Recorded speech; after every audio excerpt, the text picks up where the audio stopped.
تو یہ مصائب، یہ گریہ اس لیے ضروری ہے کہ آپ کو آپ کے امام وقت کے قریب کرتا ہے. جیسے 11 محرم آئی، حکم ہوا کہ قیدی بنایا گیا. کچھ رسیاں آئیں اور کہا کہ یہ نبی کی بیٹیوں کے ہاتھ میں اور بازو میں باندھی تھا. کہ جب لے کر آیا تو جناب فضا آگے بڑھے، کہتے بیویاں رسیاں آئی. تو بیوی نے جملہ کہا کہ ان سے کہو کہ ہم نبی زادیاں ہیں، یہ ہمارے قریب نہ آئے، ہم خود ہی یہ رسیاں اپنے ہاتھوں میں رکھیں، ہمیں ہاتھ نہ لگائیں، یہ نجس ہمیں ہاتھ نہ لگائیں، یہ رسیاں ہم خود نہ. کہتے جناب فضا نے اور بی بی زینب تمام بیویوں کے ہاتھ میں رسیاں اپنے ہاتھوں سے. جب سب کے رسیاں بن گئی نا تو ایک مرتبہ حکم ہوا کہ بے پالان اونٹ لے کر آئے. یہ جملہ سننے میں بڑا آسان ہے. ایسے اونٹ کے جن کے اوپر محمل نہ ہو، پالان نہ ہو، وہ لائے جائے تاکہ بیویوں کو سوار کروایا جائے. بس اس جملے کو سمجھیے گا کہ یہ بے پالانوں کا جو سفر ہوتا ہے اونٹوں پر، یہ کس طرح کا ہے. کہ رسول کا ایک صحابی تھا، اس کو بے پالانے اونٹ شام سے لے کر مدینے لایا گیا. کہتے جب وہ مدینے پہنچا نا تو اس کی پنڈلیوں پر گوشت نہیں تھا. یہ مسائل سمجھے اس کو.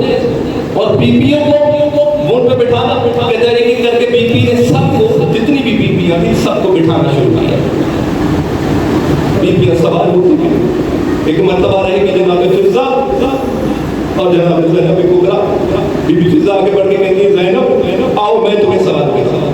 ایک مرتبہ زینب کہتی نہیں اماں فضا میں سوال کرتا ہوں، آپ آئیے میں آپ کو سوال کرتا ہوں. کہ جناب زینب نے خود فضا کو سوال کروایا، سواری پر سوال کروایا.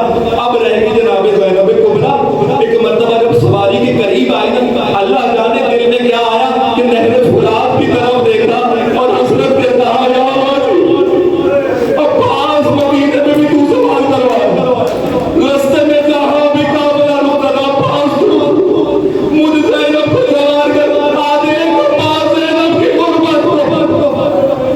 ایک مرتبہ جناب سید سجاد آگے بڑھے، پھوپھی اماں گھبرائے گئی، چچا پاس نہیں ہے تو کیا ہو، یہ سید سجاد موجود ہے. ایک مرتبہ خمیدہ کیا کمر کو سید سجاد نے، پشت کے سہارے سے بی بی سوار ہوئی.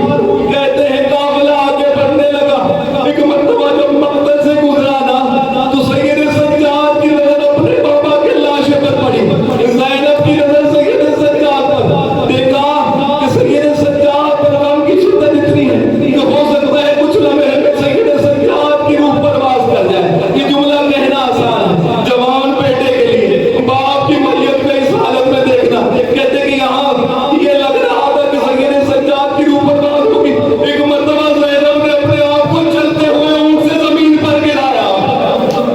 سید سجاد سے کہا سید سجاد ابھی حوصلہ کر، پھوپھی اماں تیرے ساتھ ہے، پورے سفر میں جہاں اس طرح کی نئی حالت آئی ہوگی سید سجاد کی پھوپھی اماں تیرے پاس آئے گی، تو فکر نہ کر. ایک مرتبہ سید سجاد آگے بڑھے، کہا پھوپھی اماں میں جانتا ہوں کہ آپ شریکت الحسین بھی ہیں، شریکت الامامت بھی ہیں، لیکن بتائیے تو صحیح ایک بیمار بیٹے کے لیے اس سے بڑا اور کیا مذہب کہ اس کے گردن میں تو ہاتھوں میں زنجیر ہے، اس کے باپ کا لاشا 3 دن کا بھوکا پیاسا بے گولوں کا فن صحرائے کربلا.